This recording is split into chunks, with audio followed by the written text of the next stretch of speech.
Well, as you all saw, Piers has always had a very strong and heartfelt message to share with our community.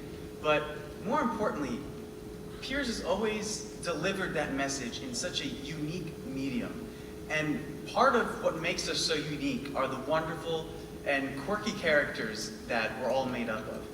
It's my pleasure now to introduce TJ Cassio and Josh Heller, Piers alumni. Please come on in and share a little bit about your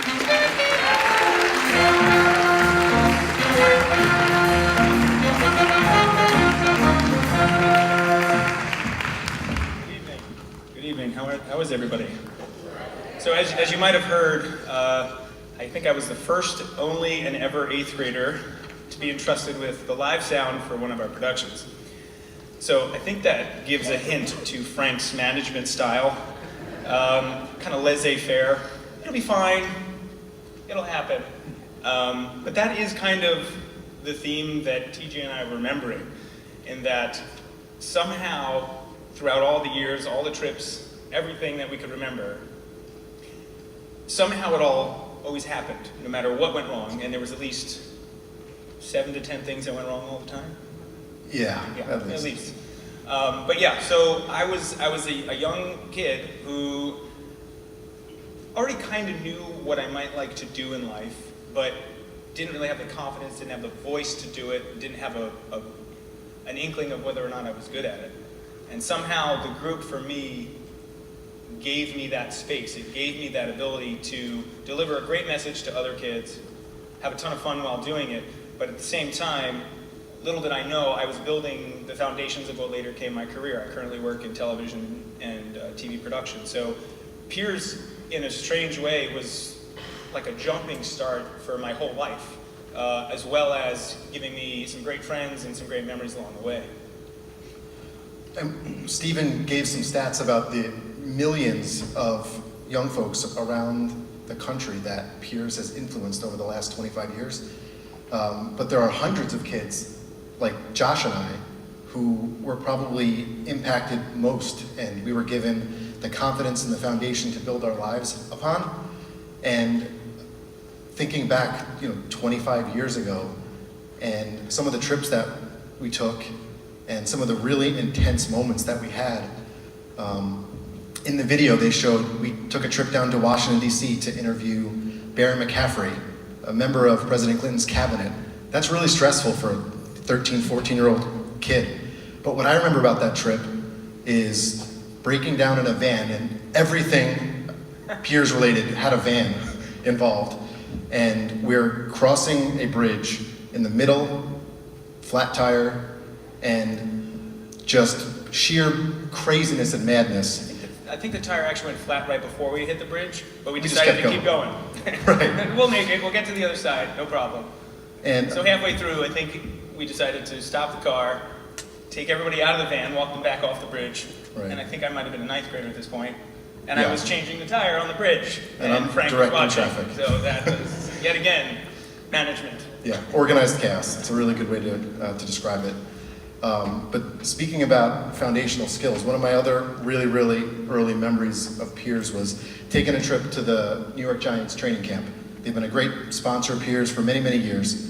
And preparing to interview these role models of mine, I was so nervous, couldn't speak, I bumbled through it. And anybody who knows me from back then, I bumbled through a lot of things. And another one of the great sponsors that Piers has had along the way is Putnam Valley, the town. So I worked with Buck and Frank and my mom to prepare a thank you speech to thank them for their many, many years of support and all the recognition. I had my note cards, practiced, ready to go, and my note cards were out of order. And I just fell on my face. And in the back, I see my mom and Frank laughing. Right? Just years and years of laughter. Fast forward to today, I have the good fortune to run a sales organization. I've hired and trained hundreds of new sales folks, and really would not have had that opportunity or those skills if it were not for Piers.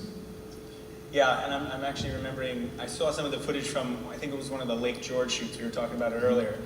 And Pat and I were remembering that, again, I have to go with this theme of laissez-faire for, you know, I wasn't in front of the camera ever. I was always behind the camera, and so I never had to be worried about stuttering or anything else. However, I always had to be worried about what Frank was going to make me do. So I didn't even remember this until Pat reminded me of it. But there was this shot that Frank wanted, and it was kind of a tracking shot along the pier as some folks were walking. And we didn't have the money for, you know, a dolly. We didn't have steady cams back then. There weren't all these things.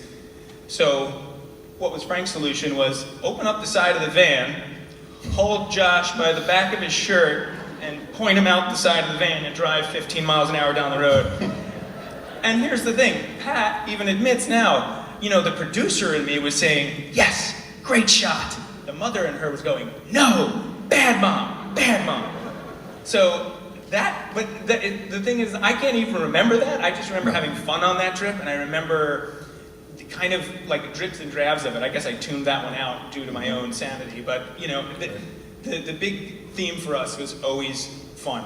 And I think that when you can do that, when you can create a group that can last for 25 years, 25 years doesn't just happen. No organization gets to 25 years unless there's a ton of dedication, heart, commitment, care, and love. And I think, you know, Buck, Pat, and Frank deserve a round of applause for that, because that doesn't just happen.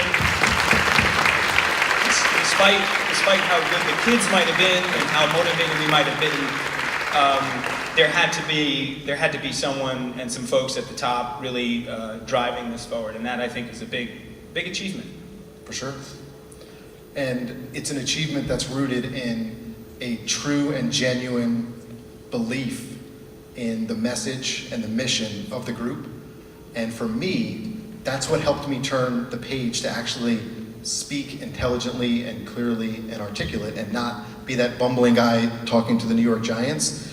Because I remember a trip up to Buffalo, and it was a fun trip, but we met a group of truly amazing people that had very impactful stories, and I'm preparing for an interview and going through in my head what I was going to say, and then these folks just knocked it out of the park because they were speaking from the heart. They had a genuine message, and from that point forward in my peers' journey and for the rest of my life, knowing if you have a true and genuine message behind you, you're going to make it 25 years and beyond. So thank you for the 25 years. Yeah, thank you, peers, and congratulations to everybody. So thank you very much. Thank you so much, Josh and TJ. You know, both of them have contributed so much to Peers, and long after they graduated high school. TJ and his wife, Jessica, they have created some wonderful original music for more than one of our shows. And Josh has actually, he's jumped in, he works a lot behind the camera. He has helped teach our members lighting, camera work, sound. They just are people that keep on giving, and it's people like them why we are still around. So an extra round of applause. Thank you, guys.